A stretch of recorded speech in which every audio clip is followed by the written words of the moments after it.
Welcome to mister భక్తి TV. నేను మీ Naveen. America, Japan, వెనిజులాలో మనం వరుసగా ఈ భూకంపాలు చూస్తూ ఉన్నాము. అసలు భూకంపాలు రావడానికి ఈ గ్రహస్థితులకి సంబంధం ఏమైనా ఉంటుందా? ఈ ప్రకృతి విపత్తులు అనేది ఏమైనా ఈ జ్యోతిష్యం మీద కూడా ఆధారపడి ఉంటుందా? వీటి గురించి అడిగి తెలుసుకుందాం. ప్రస్తుతం మనతో వచ్చేసి ప్రముఖ జ్యోతిష్య పండితులు బ్రహ్మశ్రీ నందిబట్ల శ్రీహరి శర్మ గారు ఉన్నారు. గురుగారు నమస్కారం. వాగర్థావివ సంపృక్తౌ వాగర్థ ప్రతిపత్తయే జగతః పితరౌ వందే పార్వతీ పరమేశ్వరౌ ఆదిత్యాయ చ సోమాయ మంగళాయ బుధాయ చ గురుశుక్రశనిభ్యశ్చ రాహవే కేతవే నమః. శృంగేరి జగద్గురు పీఠాధిపతులకి, కంచి పీఠాధిపతులకి నమస్కారములు తెలియజేసుకుంటూ కార్యక్రమాన్ని ప్రారంభిద్దాం. గురువుగారు, మీరు గతంలోనే చెప్పారు ప్రకృతి విపత్తులు రాబోతా ఉన్నాయి ప్రపంచవ్యాప్తంగా అని చెప్పారు. అదేవిధంగా ఈ యుద్ధాలకు సంబంధించి కూడా ముందు ప్రిడిక్షన్ ఇచ్చింది మీరే. సో ఈ యుద్ధాలు ఇట్లే కంటిన్యూ అవుతాయి, ఒకానొక సమయంలో దీనికి ఒక పులి స్టాప్ పడే విధంగా ఉంటుంది, కానీ ఆ డేట్లు మిస్ అయ్యాయంటే యుద్ధాలు కొనసాగుతాయి అన్నారు. తర్వాత ఈ ప్రకృతి గురించి కూడా చెప్పారు. యాజ్ ఇట్ ఈస్గా ఇప్పుడు అలానే జరుగుతూ ఉంది. సో ఇప్పుడు వెనిజులాలో దగ్గర అంటే అఫీషియల్గా ఒక 10,000 మంది చనిపోయారన్నట్టు తెలుస్తోంది. కానీ 6 రాష్ట్రాలలో ఈ విధంగా జరిగిందంటే అది 1,00,000కు పైగా మరణాలు ఉండే అవకాశం ఉంటుంది అని చెప్పి కొన్ని సర్వేల ప్రకారం చెప్తా ఉన్నారు. సో ఇది ఏమైనా మళ్ళీ మన భారతదేశంలో కూడా ఇట్లాంటి విపత్తులు జరిగే విధంగా ఉంటుందా? ఇది గ్రహస్థితులను బట్టి చూడాలంటే ఎట్లా చూడొచ్చు గురించి? వీక్షించేటువంటి ఎంఆర్ భక్తి ప్రేక్షకులు కూడా కార్యక్రమం ఆశాంతం వీక్షించే ప్రయత్నం చేయండి, లేదా మీరు ఫ్రీ ఉన్నప్పుడు దీనికి సంబంధించినటువంటిది పూర్తిగా వినే ప్రయత్నం చేయండి. ఎందుకనంటే ఈ విపత్తు అనేటువంటిది ఏదో ఎక్కడో దూరంలో ఉన్నటువంటి దేశంలో సంభవించింది, మనది కాదు అనుకోవడానికి లేదు. మన భారతదేశం కూడా ఏది ఎక్సెప్షన్ కాదు అని చెప్పడానికే ఉదాహరణగా ఈ వెనిజులా ఉదంతాన్ని మీ ముందుకు తీసుకొని వస్తున్నాను. గమనించుకుంటే నవీన్ గారు, ఈ పరాభవనామ సంవత్సరం అనేటువంటిది మనం గమనించుకుంటే ఈ పరాభవనామ సంవత్సరంలో పంచాంగ శ్రవణము, రాశి ఫలాలు అనేటువంటివి చేశాం గురూజీ. చేసినప్పుడు ప్రముఖ ప్రసార మాధ్యమంలో తెలియచేయడం జరిగింది, యుద్ధాలు, వాతావరణాలు అనివార్యము, ప్రకృతి విపత్తులు అనివార్యము ఈ పరాభవనామ సంవత్సరంలో. కారణం ఏంటి అని అడిగారు. చెప్పాను. దీనికి కాలసర్పదోష ప్రభావం ప్రస్తుతం నడుస్తున్నటువంటిది ఒక ప్రధాన కారణం, ఆ సమయంలో చెప్పినటువంటిది. రెండవది, గురువు అన్రెస్ట్తో ఒకే సంవత్సరంలో 3 రాశులు సంచారం చేస్తున్నాడు. ఈ కారణం వల్ల ఇవి సంభవిస్తాయి, గుర్తుపెట్టుకోండి అని చెప్పడం. అన్నట్టుగానే ఈ సంబంధించినటువంటి ఇరాన్ ఇజ్రాయిల్ యుద్ధం కాస్త అమెరికా, ఇరాన్, ఇజ్రాయెల్ త్రిముఖ వ్యూహంగా జరిగిపోయింది. అప్పుడు ఇదే విషయాన్ని తెలియజేస్తే మార్చి 21వ తారీఖు రోజున ఒక అవకాశం వస్తుంది, దాన్ని వినియోగించుకుంటే యుద్ధం ఆగిపోతుంది. లేదా ఏప్రిల్ 21వ తారీఖు నాడు వస్తుంది, అప్పుడు కూడా వినియోగించుకోలేకపోతే యుద్ధం కంటిన్యూ అవుతుంది తప్ప ఆగదు అని చెప్పాను. ఎన్నో ఆశలు కలిగాయి. మధ్యలోనే మే ఎండింగ్ల కల్లా యుద్ధం సమాప్తం అవుతుందని ట్రంప్ కూడా చెప్పాడు. కానీ అన్ఎక్స్పెక్టెడ్ గా మళ్ళీ యుద్ధం ప్రారంభమైంది. ఇది రావణ కాష్టం లాగా జరుగుతూనే ఉంటుంది. ప్రపంచంలో కూడా అనేక దేశాలు యుద్ధంలో తలమునుకునే, ప్రధానంగా ఈ సంబంధించినటువంటి ఉక్రెయిన్, రష్యా కూడా. ఈ ఉక్రెయిన్ రష్యా యుద్ధం కూడా 2024వ సంవత్సరంలో ఏర్పడుతుంది. మొట్టమొదలే నేను తెలియజేశాను ప్రసార మాధ్యమంలో. సరే, ఇవి పక్కకు పెడితే ఇప్పుడు 24వ తారీఖు సాయంకాలం 6:04 వెనిజులాలో ఈ యొక్క భూకంపం రిక్టర్ స్కేల్ మీద 7.12, తర్వాత 40 సెకండ్ల గ్యాప్తో మళ్ళీ 7.5 రిక్టర్ స్కేల్ మీద ఏర్పడింది. అంటే సాధారణంగా ఈ యొక్క భూకంప తీవ్రతని చూసుకుంటే అది ఏమంత పెద్దదైనటువంటి కాదు, కానీ 8 దాటితే 7 దాటితేనే చాలా ఎక్కువ స్ట్రాంగ్ పీరియడ్ అని చెప్పవచ్చు. 8 దాటితేనే ఎక్కువ మరణాల సంఖ్య ఉంటుంది, కానీ 7 దాటిన తర్వాత మరణాల సంఖ్య తక్కువగా ఉంటుంది అని సాధారణంగా శాస్త్రవేత్తలు చెబుతారు. ఏ సందర్భంలో చెబుతారు?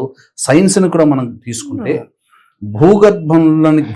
భూమికి 100 కిలోమీటర్ల లోపల ప్రకంపనలు ఏర్పడితే అది ఎర్త్క్వేక్గా మారి ఈ భూకంపాలు వస్తాయి.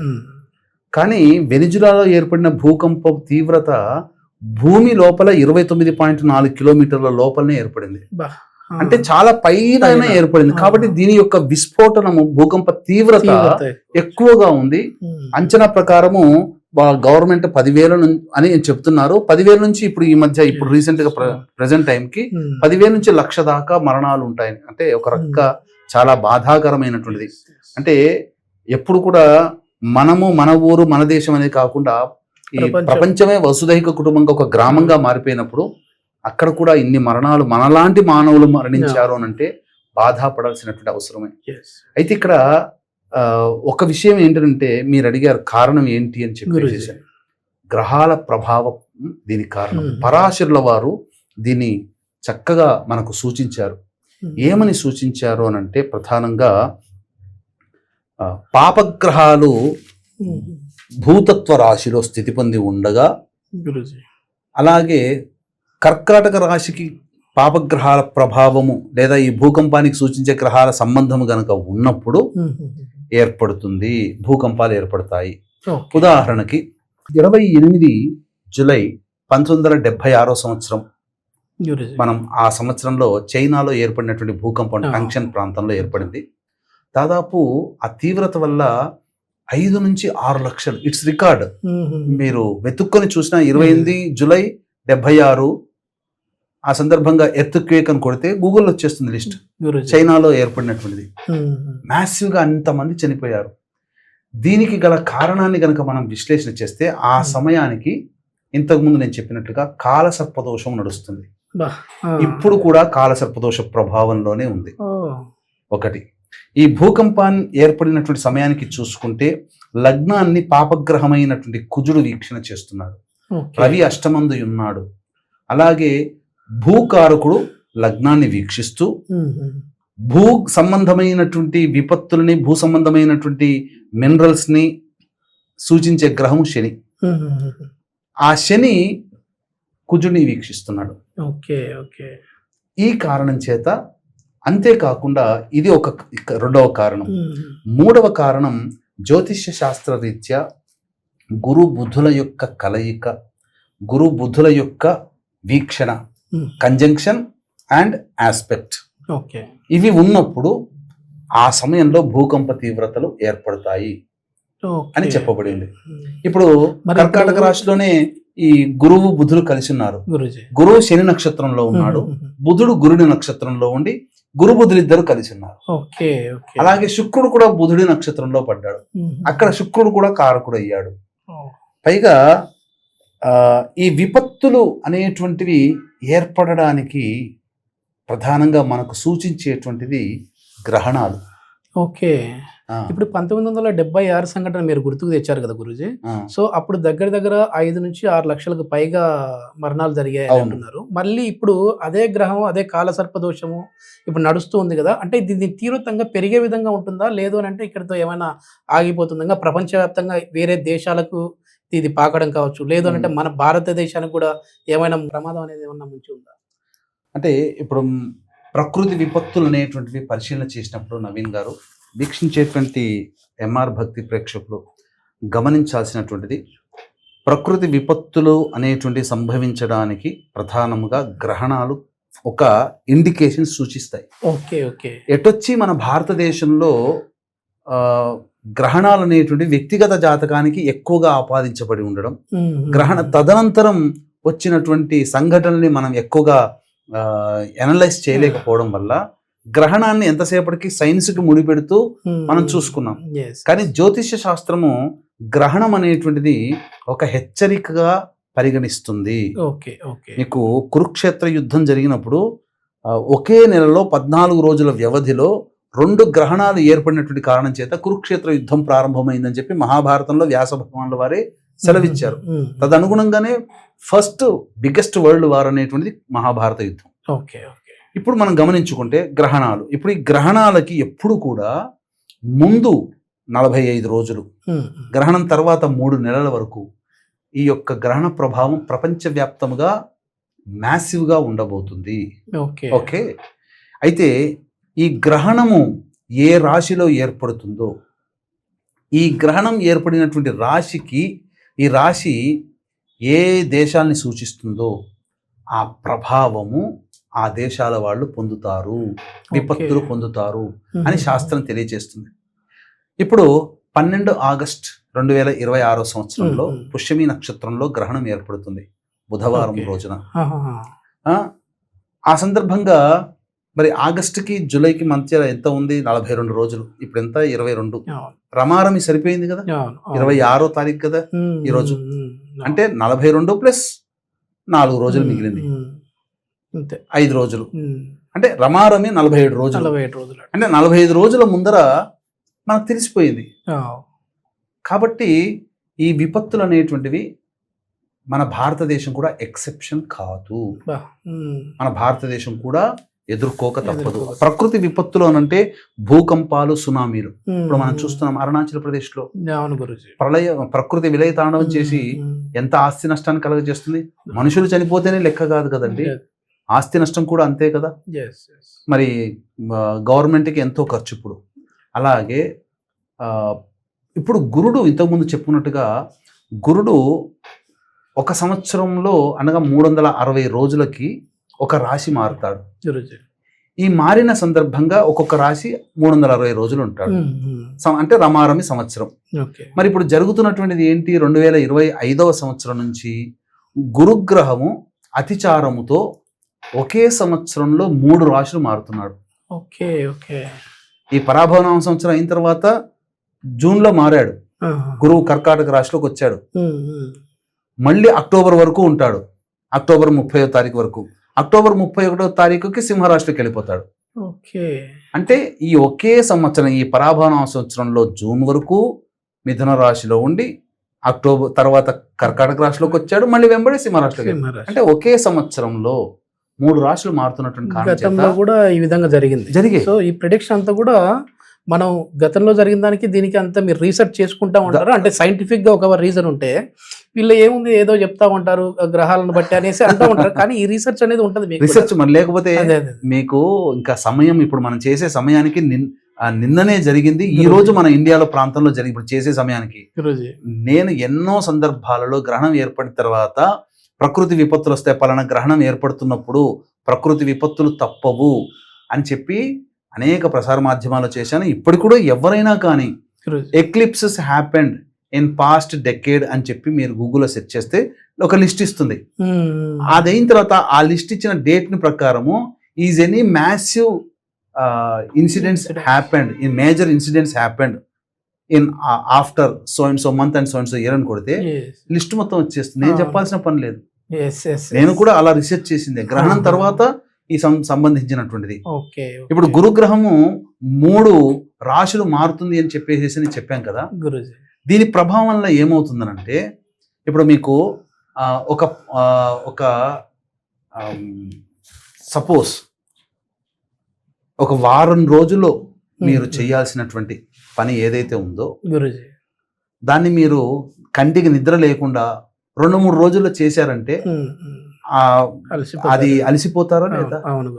వారం రోజులు జరగాల్సినటువంటి పని కార్యక్రమం మీరు ఎటువంటి రెస్ట్ లేకుండా రెస్ట్లెస్ గా అన్రెస్ట్ తో మీరు ఆ పని పూర్తి చేస్తే 2 రోజుల్లో పూర్తి చేస్తారు, 3 రోజులు చేస్తారు. కానీ దాని యొక్క ఇంపాక్ట్ పర్ఫెక్ట్ గా వస్తుందా? లేదు, రాదు. అలాగే గురుడు అన్రెస్ట్ తో తిరుగుతున్నాడు ఇప్పుడు. అంటే నవగ్రహాల్లో జీవకారకుడు గురువు. ఈ భూమండలాన్ని కాపాడుతున్న గ్రహం కూడా గురువే. ఈ సృష్టి మానవాళి అంతా జీవంతో ఉంది ఈ భూమి మీద అంటే గురువు యొక్క ప్రభావము, గురుత్వాకర్షణ శక్తి భూమికి కరెక్ట్ గా ఉండడం వల్ల అటువంటివి గురువే అన్రెస్ట్ తో తిరుగుతూ ఉంటుంటే ప్రకృతి నుంచి వచ్చే విలయ తాండవాలని మనం చవిచూడక తప్పదు. ఇంకా 2032వ సంవత్సరం వరకు ఈ యొక్క విపత్తులు మనం తరచూ ఎదురు చూడాల్సి వస్తున్నటువంటి పరిస్థితి. భారతదేశం ఏమి ఎగ్జంప్షన్ కాదు. ఈ యొక్క జ్యోతిష్య శాస్త్రంలో ఎంతో పరిశోధన చేసి దాదాపు 100 సంవత్సరాల దగ్గర పడినటువంటి మహానుభావుడైనటువంటి కేఎన్ రావు గారు ప్రస్తుతం ఢిల్లీలో ఉన్నారు. వారు ఒక సందర్భంలో చెప్పినటువంటిది ఏంటంటే 2030వ సంవత్సరం శాన్ ఫ్రాన్సిస్కోలో అతిపెద్ద భూకంపం ఏర్పడి అక్కడి నుంచి అమెరికా పతనం ప్రారంభమవుతుంది. ఇది మనం ఎదురు చూడక తప్పదు ఖచ్చితంగా. ఎందుకంటే వారు మహా జ్యోతిష్య పండితులు, ఎన్నో పుస్తకాలు, ఎన్నో పిహెచ్డి చేసి ఎంతో మంది మాలాంటి పండితులకి మార్గదర్శకమైనటువంటి వారు. కాబట్టి ఆయన చెప్పారు అంటే ఖచ్చితంగా అది జరుగుతుంది, అది భవిష్యత్తులో జరగబోయేటువంటిది. కాబట్టి అలా ఈ యొక్క గ్రహాల యొక్క స్థితిగతులను బట్టి ఆ విధంగా ఆయన గణన చేసి చెప్పారు. మనం కూడా చాలా సందర్భాల్లో అమెరికా పతనం ప్రారంభం అవుతుంది అని అన్నారు.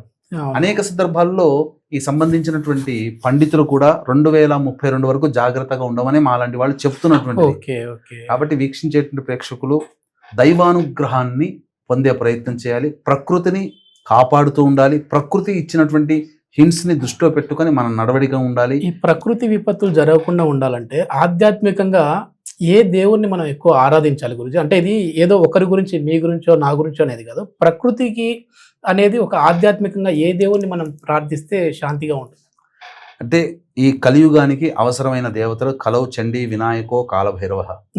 అమ్మవారిని, గణపతిని, ముఖ్యంగా కాలభైరవుణ్ణి ఎవరైతే అనునిత్యం ఆరాధన చేస్తారో ఆ రాష్ట్రము, ఆ దేశము బాగుంటుంది. అందుకే అయితే మీరు ఇంతకుముందు అడిగారు భారతదేశానికి ఏదైనా విపత్తు ఉంటుందా అని. అయితే భారతదేశంకి విపత్తు అనేటువంటిది ప్రపంచ దేశాలతో పోలిస్తే తక్కువగా ఉంటుంది. కారణం తెలియచేస్తాను. ఈ భారతదేశంలో శక్తి కేంద్రాలని గుర్తించి ఆ శక్తి కేంద్రాలలో జ్యోతిర్లింగ స్వభావంగా ఏర్పాటు చేసి అష్టాదశ శక్తిపీఠాలను ఏర్పాటు చేసి అనునిత్యము దేవతారాధన చేయడం వల్ల ఆ ప్రాంతం అంతా కూడాను దైవ అనుగ్రహానికి రేడియస్ లో ఉండిపోయింది. అందుకనే ప్రపంచ దేశాలతో పోలిస్తే మన ప్రాంతంలో, మన దేశంలో చాలా తక్కువ సందర్భాల్లో ఇటువంటి ప్రకృతి విపత్తులు జరగడం అనేటువంటిది మనం గమనిస్తూ ఉంటాం. ఎందుకంటే దేవతారాధన, ప్రకృతి ఆరాధన, పుట్టని, చెట్టుని, రాయిని, రప్పని కూడా మనం పూజిస్తాం. మిగతా మతాల్లో కేవలం శూన్యాన్ని మాత్రమే ఆరాధన చేస్తారు. మన మతంలో ప్రకృతి దైవము అనే భావంతో చేస్తాం. కాబట్టి ఎక్కడైనా కానీ గమనించుకుంటే ఎవరైతే ప్రకృతిని నాశనం చేస్తారో వారు మళ్ళీ తిరిగి నాశనం కాక తప్పదు. ఓకే. ఏదైనా దీనికి మంత్రం ఉంటుందా గురించి? అంటే మామూలుగా మనం మంత్రారాధన చేయాలి అని అంటే ఏమైనా మంత్రాలు లాంటివి? అంటే కాలభైరవ అష్టక పారాయణం, దత్త అష్టక పారాయణం. ఎందుకంటే గురువు అన్రెస్ట్ తో తిరుగుతున్నాడు కాబట్టి దత్తాష్టకము, కాలభైరవ అష్టకము ప్రతి మనిషి కూడా రోజుకి 8 సార్లు పారాయణం చేసుకుంటుంటే తప్పకుండా శిష్ట రక్షణ, దుష్ట శిక్షణ జరుగుతుంది. దైవత ఆరాధన చేస్తున్న మనకు రక్షింపబడతాం. అది ఇప్పుడు యుగాంతం యుగాంతం అని మనం ఎప్పటి నుంచో వింటా ఉన్నాం గురూజీ. సో ఆ యుగాంతానికి ఏమన్నా ఇప్పుడు ఆరంభం లాగా ఏమన్నా అనుకోవచ్చా? ఇట్లాంటివన్నీ ఈ విపత్తులు చూస్తూ ఉంటే నిజంగా భయం వేస్తూ ఉంది. అంటే ఇక్కడ ప్రాణాలు పోతాయనేది కాదు, ప్రాణాలు పోయేదానికంటే భయంతో చాలా మంది మరణించిపోతా ఉన్నారు. ఎందుకంటే మొన్న చూస్తే కరోనా విపత్తు, తర్వాత చూస్తే ప్రకృతికి సంబంధించి, తర్వాత ఇప్పుడు భూకంపాలు. సో ఈ విధంగా చూస్తూ ఉంటే ఏమైనా ఇది యుగాంతానికి దగ్గరగా వెళ్తున్నామా మనము అన్నట్లుగా అనిపిస్తూ ఉంది. జ్యోతిష్య శాస్త్రం ఏం చెప్తా ఉంది యుగాంతం గురించి, అదేవిధంగా ఈ ప్రకృతి విపత్తుల గురించి? ఇక్కడ వీక్షించేటువంటి మన ఎంఆర్ భక్తి ప్రేక్షకులకు కూడా ఒక సూచన ఏంటనంటే దీని మీద కూడా రీసెర్చ్ చేస్తున్నాను ఆయన గురూజీ. అంటే కృతయుగము, త్రేతాయుగము, ద్వాపర యుగము, కలియుగము కదా. కలియుగం 4,32,000 సంవత్సరాలు, ద్వాపర యుగం 8,64,000, తర్వాత త్రేతాయుగము 8,8,16 ప్లస్ అంటే 17 లక్షల చేంజ్, కృతయుగము 34 లక్షలు, 35 లక్షల చేంజ్ అని చెప్పాను అంటున్నారు. ఇవి నిజంగా మన సంవత్సరంలో పోల్చుకుంటే సంవత్సరాల, లేదా మానవ సంవత్సరాల కంటే దేవతా సంవత్సరాల? దేవతా సంవత్సరాలకు వచ్చేసరికి 10,000 ఈజ్ ఈక్వల్ టు మనకు ఒక సంవత్సరమా? ఎందుకనంటే అసలు కలియుగంలో ఎటువంటి లక్షణాలు చెప్పబడి ఉన్నాయో, కలి ఏ రకంలో ఏ రకమైన లక్షణాలతో ఉంటాడో అవన్నీ ఇప్పుడు కనబడుతున్నాయి. విచ్చలవిడి శృంగార జీవితము, అక్రమ సంబంధాలు, మద్యపానానికి అలవాటు పడడము, సంస్కారం లేకుండా, పెద్ద చిన్నని లేకుండా ఉండడము, దేవతా పూజలు తగ్గిపోవడము, ఇలా ఇవన్నీ కూడా కలి లక్షణాలు చెప్పబడ్డాయి. మధుశాలలు అంటే సురాపానము, మందు ఎక్కువగా తీసుకుంటుంటారు. ప్రపంచవ్యాప్తంగా అందరూ అడిక్ట్ అయిపోయారు. జూదము, బంగారం మీద పిచ్చి, ఇవన్నీ కలి లక్షణాలు. అన్ని చూస్తా ఉన్నాం ఇప్పుడు, అవన్నీ కనబడుతున్నాయి. అంటే మీరు అన్నట్టుగా కలియుగం అంతానికి వచ్చిందేమో అనిపిస్తుంది. చాలా మంది ఇంకా ప్రథమ పాదం అని అంటున్నారు, కానీ దీనికి సంబంధించినటువంటి రీసెర్చ్ అయితే చేస్తున్నాను. అసలు ఇన్ని లక్షల సంవత్సరాలు అనేటువంటిది ఉంటుందా? మనిషి యొక్క ఆయుర్దాయం తగ్గిపోతుంది అన్నారు. ఇప్పుడు నిజంగానే తగ్గిపోయింది. 9వ తరగతి పిల్లలు, 8వ తరగతి పిల్లలు కూడా హార్ట్ అటాక్ పోతున్నారు. ఒకప్పుడు 18 అడుగులు 20 అడుగులు ఉన్నటువంటి మానవులు ఇప్పుడు 5 అడుగులకు జరిపారు.